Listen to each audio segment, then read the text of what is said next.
ননদ বৌদি মিলে বহরমপুরে চিকিৎসা করতে যাওয়ার জন্য ট্রেনে উঠতে গিয়ে পা পিছলে পড়ে ট্রেনে কেটে মৃত্যু হলো বৌদির।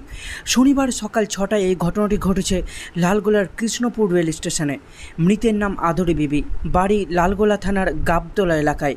জানা যায় এদিন বহরমপুরে চিকিৎসা করতে যাওয়ার জন্য কৃষ্ণপুর স্টেশনে ট্রেনে উঠেছিলেন আদরি বিবি, কিন্তু তার ননদ অন্য বগিতে উঠে যাওয়ায় আদরি ট্রেন থেকে নেমে তার ননদের বগিতে উঠতে যাচ্ছিলেন।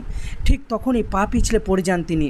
এর ফলে ট্রেনে গলা কেটে গিয়ে তার মর্মান্তিকভাবে মৃত্যু হয়।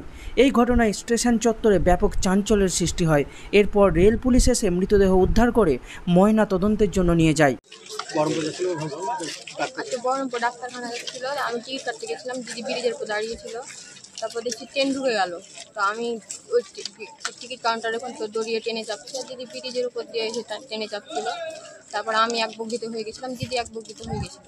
দিদি আমার কাছে আসছিল যে পা পিছলে পড়ে গেছে। তারপরে দেখছি আমি চলে গেছিলাম পীরতলা পর্যন্ত, তো ওখান থেকে এলাম। এই দুর্ঘটনা কি তার অসাবধানতার কারণে হয়েছে? সাবধানতার কারণে হয়েছে। তোমরা কি করতে যাচ্ছিলে বহরমপুরে? ডাক্তার দেখাতে, দিদি ছবি করতে গেছিলাম, দিদি পেটে ব্যথা তাই ছবি করতে গেছিলাম, আর রিপোর্ট করতে দেওয়া ছিল তাই রিপোর্ট আনতে। দিদির নাম কি? আদরি খাতুন। তোমার নাম? হালিমা খাতুন। তোমার দিদির বাড়ি কোথায়? গাবতলা। আর তোমার বাড়ি? কালমেঘা। ঘটনাটা এই যে সকালবেলায় পেটের ছবি তোলার জন্য লালবাগ যাচ্ছিল, এবার ট্রেন থেকে নেমে গিয়ে যা হোক পরের বগিতে যাওয়ার জন্য দুর্ঘটনা ঘটে গেছে, ঢুকে গিয়ে মারা গেছে। কিভাবে ঘটনাটা ঘটলো?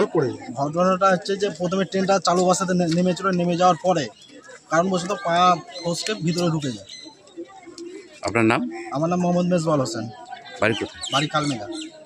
কোথায়? তারও বাড়ি আমাদের কালমেঘা পঞ্চায়েতের মধ্যে। তার নাম কি? তার নাম মোহাম্মদ আদরি খাতুন।